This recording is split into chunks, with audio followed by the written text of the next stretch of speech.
Hello, in this tutorial I will show you how to set the SIMU radio motor to semi-automatic up setting mode using its remote control. This is when only the up limit switch is set automatically. This setting is valid for the electronic radio range of motors range E using SIMU-Hz and SIMU-BHz radio technology with alternative or direct current. This applies both to 40 diameter motors T3.5 and to 50 diameter motors T5. Note that to prevent interference, if you have several motors to program, only connect one at a time. If your roller shutter is fitted with flexible fasteners with stoppers, the motor is set to semi-automatic mode.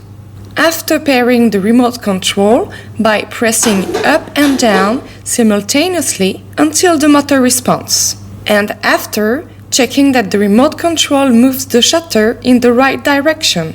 If you see that the shutter's rotational direction is not right, then hold down the stop button for several seconds until the motor responds. At this stage of the programming, the semi-automatic mode can be set when only the down limit switch is set manually. It's easy to do. Use the down button to position the shutter in the desired down position. Then adjust the position of the down limit switch. Hold down the stop and up buttons at the same time. The shutter will open by itself. Using the stop button, stop the shutter as it opens.